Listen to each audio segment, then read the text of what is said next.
Hello students and my dear friends. Today we will learn class 9 English book Beehive chapter 2 and part 2 The shehnai of बिस्मिल्लाह खां। आज हम लोग chapter 2 का part 2 the shehnai of बिस्मिल्लाह खां, जो कि chapter 2 का the sound of music का दूसरा part है, इसके बारे में आज हम लोग पढ़ेंगे। तो मैं चाहूँगा कि आप सारे बच्चे कंसंट्रेट होकर इस चैप्टर को ध्यान से सुने और समझें। Okay, so before starting here are some of the pictures given and the writer says, think of the shehnai and the first thing you will probably imagine is a wedding or similar occasion or function। आप कभी भी शहनाई के बारे में, शहनाई का अगर आप नाम सुनते हैं तो आपको एक ही चीज़ मन में आती है and that is a wedding ceremony और एनी ओकेजन और एनी फंक्शन। कभी भी आप शहनाई की आवाज़, शहनाई के बारे में सुनते हैं तो आपको, आपके मन में एक ही चीज़ आती है, शादी। ठीक है, शादी में जो आप एक साउंड बजते हुए सुनते होंगे that is the sound of shehnai. The next would probably be उस्ताद बिस्मिल्लाह खां। और दूसरी बात जो आपके मन में आती होगी शहनाई की बात सुनकर, वो होंगे Bismillah Khan. The shehnai maestro playing this instrument. इस शहनाई को बजाने वाले सबसे बेहतरीन व्यक्ति थे, वो थे उस्ताद बिस्मिल्लाह खां। आइए नाउ बिगिन दिस चैप्टर। अब इस चैप्टर की शुरुआत करते हैं। Emperor Aurangzeb banned the playing of a musical instrument called pungi in the royal residence for it had a shrill unpleasant sound। बादशाह औरंगज़ेब ने शाही दरबार में पुंगी बजाने पर प्रतिबंध लगवा दिया था, क्योंकि इसकी आवाज़ बहुत ही कर्कश, श्रिल मीन्स होता है कर्कश या कर्णभेदी कह सकते हैं। ठीक है, तो इसका साउंड काफ़ी कर्कश होता था। आपने मूवीज़ में देखा होगा सपेरे को बीन बजाते हुए। पुंगी का मतलब होता है बीन, जो सपेरा वगैरह बजाता है, तो उसके धुन पर कैसे सांप जो है नाचने लगता है। तो इस पर जो है पूरी तरह से प्रतिबंध लगवा दिया था, किसने? औरंगज़ेब ने।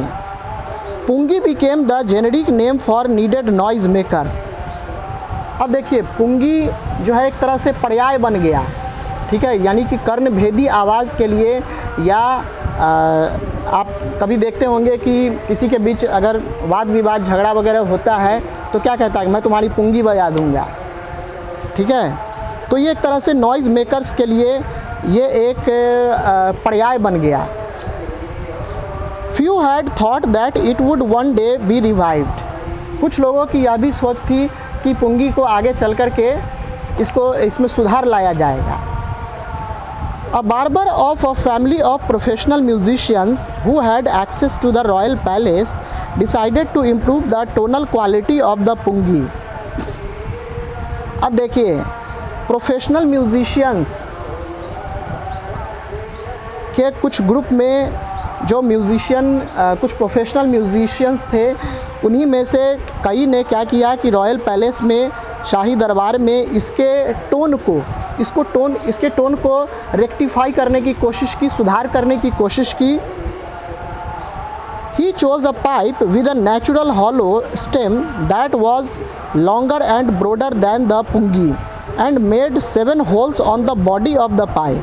उन्होंने क्या किया, एक बड़ा सा लंबा सा एक पाइप लिया और उसमें, जो कि दोनों तरफ से उसमें हॉलो था। हॉलो मीन्स होता है छेद।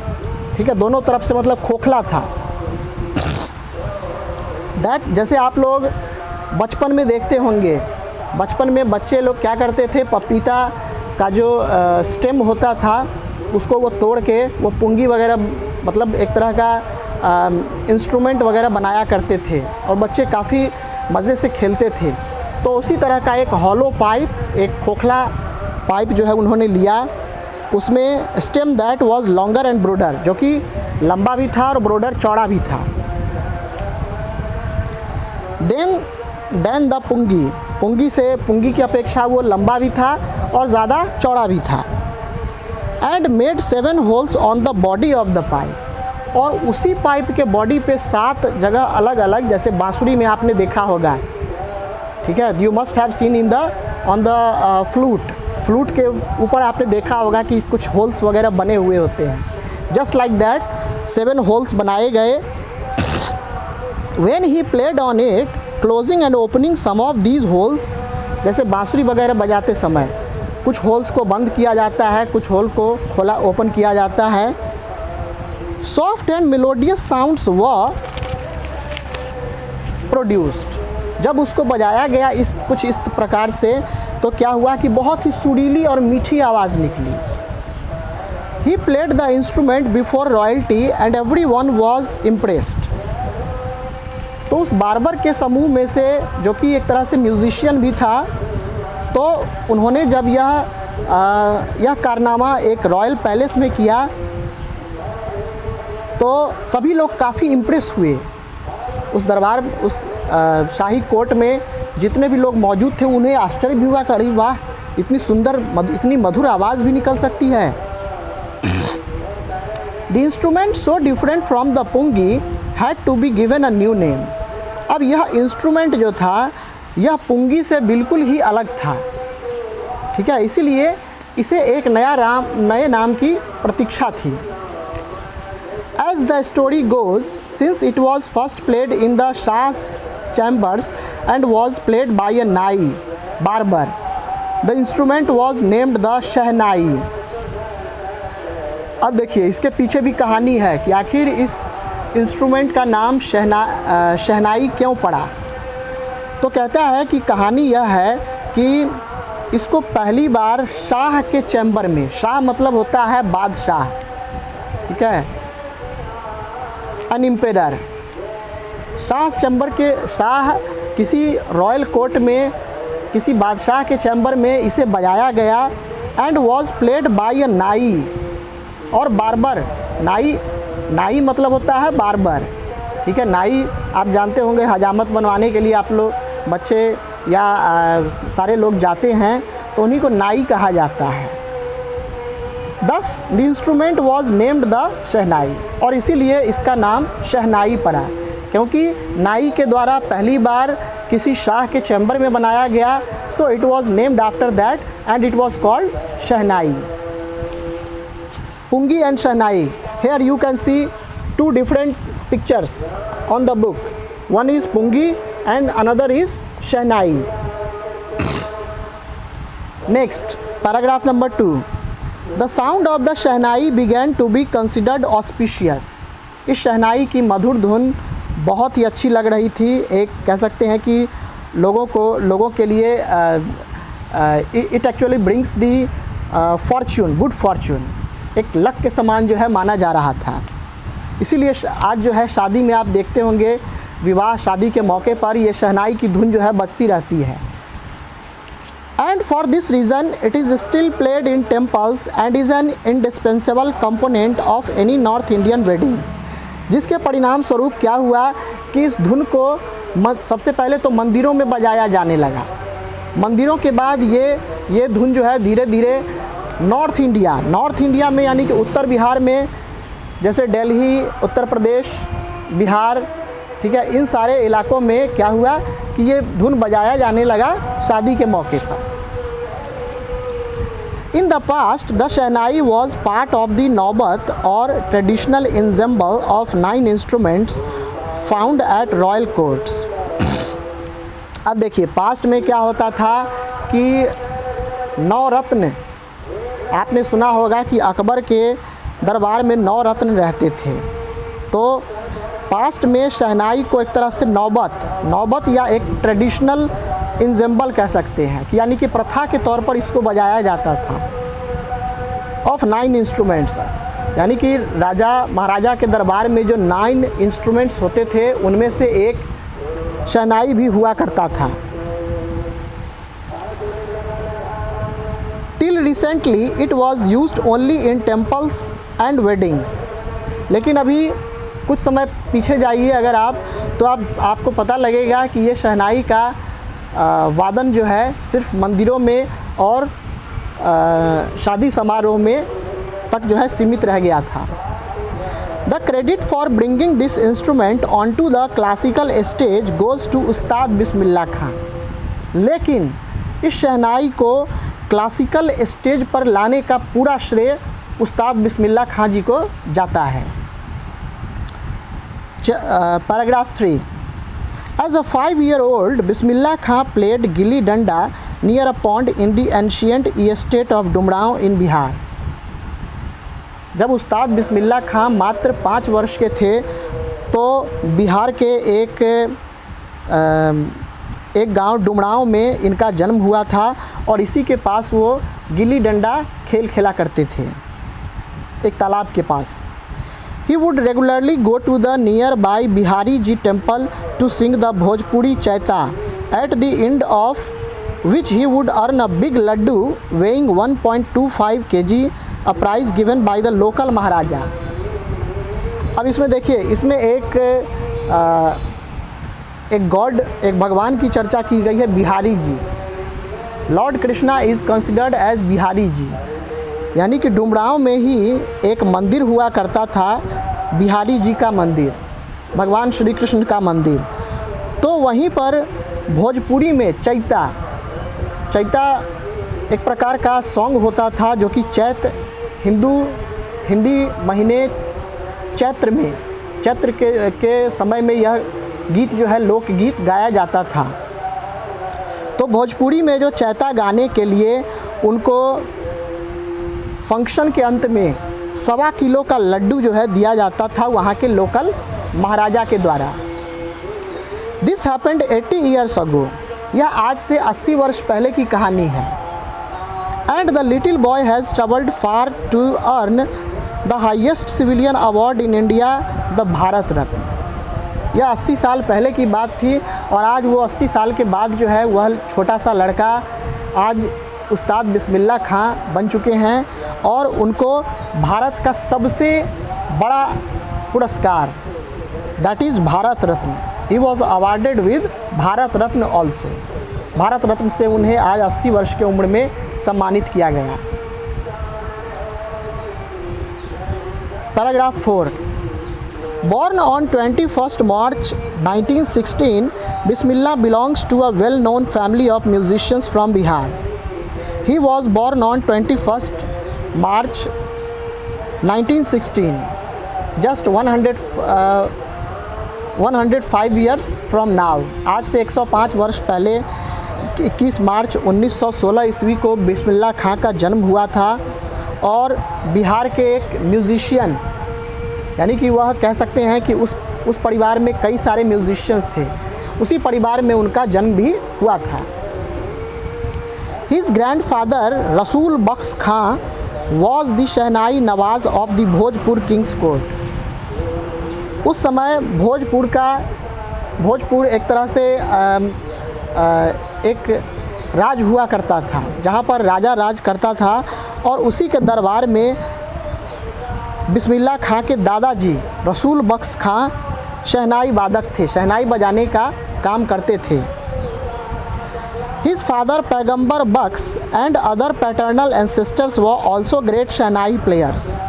उनके पिता पैगंबर बख्श और भी पैटर्नल एंसेस्टर्स यानी कि चचेरा अंकल वगैरह, या उनके भाई, उनके चचेरा भाई, मतलब उनके जितने भी कुछ और भी रिलेटिव्स थे जो कि बहुत ही अच्छा शहनाई बजाया करते थे। Paragraph number 5, the young boy took to music early in life. Bismillah Khan ने अपने बचपन में ही म्यूज़िक को अपना लाइफ चुन लिया था।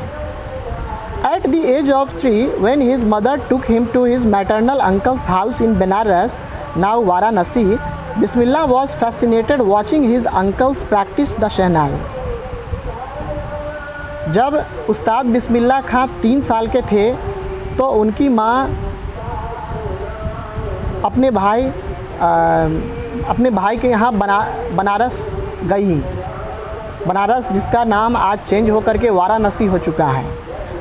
तो अपने भाई के यहाँ गई और 3 साल की उम्र में ही बिस्मिल्लाह खां अपने मामू जान को देख कर के जो है बहुत खुश हुए। और वो बहुत प्रभावित हुए उस वाद्य यंत्र से, उस इंस्ट्रूमेंट से।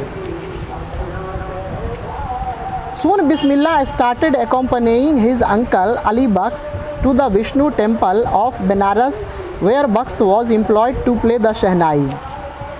जल्द ही क्या हुआ कि बिस्मिल्लाह खां ने अपने मामा, अपने मैटरनल अंकल अली बख्श के साथ बनारस के एक विष्णु टेम्पल में, भगवान विष्णु के मंदिर में वो शहनाई बजाने का काम करने लगे। Ali Baksh would play the Shehnai and Bismillah would sit captivated for hours on end। ठीक है, यानी कि अली बख्श जो है वो शहनाई बजाया करते थे और बिस्मिल्लाह खां उनके साथ बंधे रहते थे। मतलब वो देखा करते थे कि मेरे मैटरनल अंकल अली बख्श जो है कैसे बजा रहे हैं शहनाई को। उस कला को सीखने में वो मगन रहते थे अंत तक। Slowly he started getting lessons in playing the instrument and would sit practicing throughout the day। आगे चल कर के धीरे धीरे क्या किया उन्होंने कि उस इंस्ट्रूमेंट पर वो प्रैक्टिस करते रहे पूरे दिन भर। कभी कभार तो ऐसा होता था कि वो घंटों तक उस इंस्ट्रूमेंट पर प्रैक्टिस करते रहते थे। For years to come, the temple of Balaji and Mangala Maiya and the banks of the Ganga became the young apprentice's favorite haunts where he could practice in solitude। कई वर्षों तक Balaji temple और मंगला मैया का मंदिर, जो कि बनारस के ही बनारस में जो गंगा नदी बहती है उसी के तट पर ये दोनों मंदिर स्थित है। और यहाँ पर जो है वो, चूँकि वह जगह जो था काफ़ी शांत वाला माहौल था और उस जगह पर बजाना, उनको उस वाद्य यंत्र पर प्रैक्टिस करना, उस धुन को, नई धुन को सीखना उन्हें बहुत अच्छा लगता था। He was actually attracted by the serenity of that place। ठीक है। The flowing waters of the Ganga inspired him to improvise and invent ragas that were earlier considered to be beyond the range of the Shehnai। उस गंगा नदी का बहता हुआ पानी ऐसा लगता था जैसे उनके मन में वो जो तरंग दैर्ध्य जो होती है, उनकी वेव जो होती है चलती हुई, तो उससे वो उन्हें नए राग को बनाने में काफ़ी मदद मिलती थी। जो कि जिस राग को पहले कहा गया था कि ये बहुत असंभव है, ठीक है, उसको उन्होंने काफ़ी अर्लियर एज में ही उन्होंने सीख लिया था। Next paragraph 6। At the age of 14, Bismillah accompanied his uncle to the Allahabad Music Conference। जब वो 14 साल के हुए तो बिस्मिल्लाह खां ने अपने अंकल को इलाहाबाद म्यूज़िक कॉन्फ्रेंस में साथ दिया। At the end of his recital, Ustad Faiyaz Khan patted the young boy's back and said, "Work hard and you shall make it।" जब वो फंक्शन ख़त्म हुआ तो उस फंक्शन के अंत में, उस कॉन्फ्रेंस के अंत में उस्ताद फैयाज़ खां ने उनके पीठ को थपथपाया और कहा कि शाबाश बेटे, तुमने बहुत अच्छा तुम कर रहे हो, तुम आगे चल कर के सफल ज़रूर होगे। With the opening of the All India Radio in Lucknow in 1938 came Bismillah's big break। अभी आपके घर में अगर रेडियो बजता होगा तो आप AIR लखनऊ जो है लगा करके तरह तरह के गाने सुन सकते हैं, या आज भी यह धुन जो है प्ले किया जाता है जो कि बिस्मिल्लाह खां के द्वारा बजाया गया।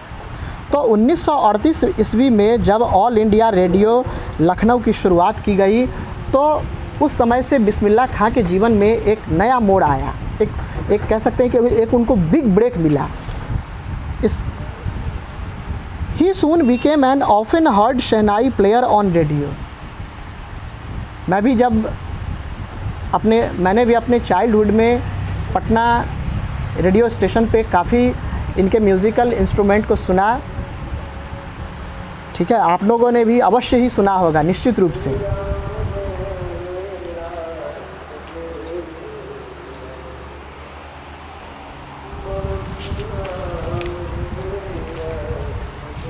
अब आते हैं paragraph 7। When India gained independence on 15th August 1947, Bismillah Khan became the first Indian to greet the nation with his shehnai.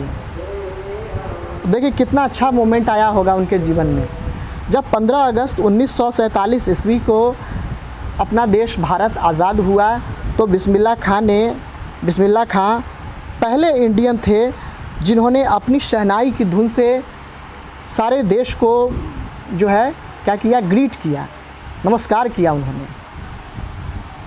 He poured his heart out into Rag Kafi from the Red Fort to an audience which included Pandit Jawaharlal Nehru, who later gave his famous Tryst with Destiny speech।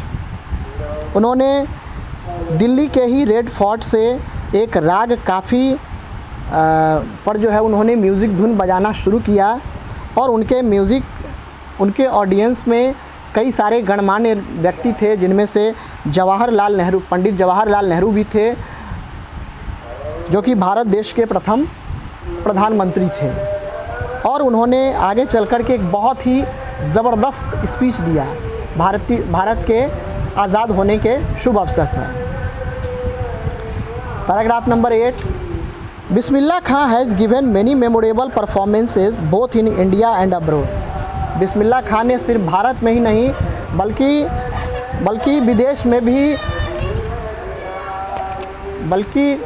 विदेश में भी उन्होंने क्या किया कि एक बहुत ही memorable performance, एक यादगार उन्होंने परफॉर्मेंस दिया।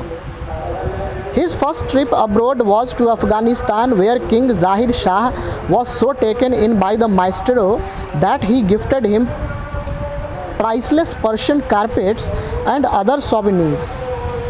अब देखिए अफ़गानिस्तान, जब वो पहली बार विदेश की यात्रा पर अफ़गानिस्तान गए तो अफ़गानिस्तान के बादशाह, वहाँ के राजा ज़ाहिर शाह ने उस महान व्यक्तित्व के मालिक को क्या दिया, तो प्राइसलेस पर्शियन कारपेट मतलब होता है कालीन, जिस पर बैठकर वो तरह तरह के धुन बजा सकते थे, तो वो कालीन जो है उन्हें उपहार स्वरूप उन्होंने दिया। एंड अदर सोवेनिर्स, और इसके अलावा भी कई सारे सम्मान दिए, ठीक है, जैसे कि कुछ हो सकता है कि कुछ टोपी वगैरह टाइप का, ठीक है, या एक ख़ास प्रकार की टोपी, कई तरह के उच्च सम्मान से जो है उन्हें सम्मानित किया गया।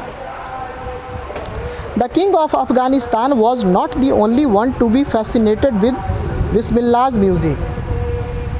सिर्फ अफ़गानिस्तान के राजा ज़ाहिर शाह ही ऐसे व्यक्ति नहीं थे जो कि उनके म्यूज़िक, उनके धुन की आवाज़ सुनकर वो उन पर जादू चलता, बल्कि और भी कई सारे ऐसे व्यक्ति थे जो उनके म्यूज़िक से, जो उनके धुन से काफ़ी मंत्रमुग्ध हो चुके थे।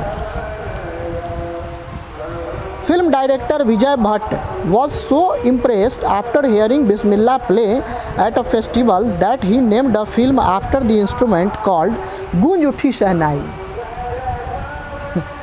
ठीक है, फिल्म डायरेक्टर विजय भट्ट, ठीक है, जिन्होंने उनके उस म्यूज़िक के धुन को सुनकर के वो इतने प्रभावित हुए बिस्मिल्लाह खां से कि आगे चल कर के उन्होंने अपने नए फिल्म का नाम जो है उन्हीं के इंस्ट्रूमेंट पर रख दिया, जिस फिल्म का नाम उन्होंने रखा गूंज उठी शहनाई, मतलब शहनाई गूंज उठी, बजने लगी।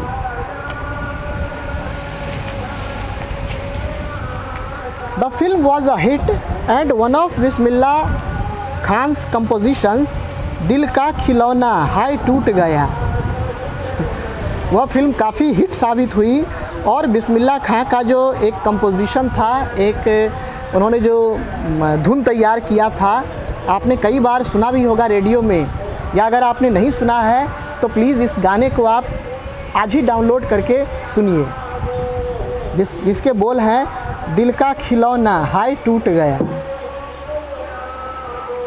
Turned out to be a nationwide chartbuster, मतलब कह सकते हैं कि ये रिकॉर्ड ब्रेकर साबित हुआ, ठीक है, it proved to be a record breaker. ज़बरदस्त सुपर डुपर हिट हुआ उनका यह गाना दिल का खिलौना हाय टूट गया।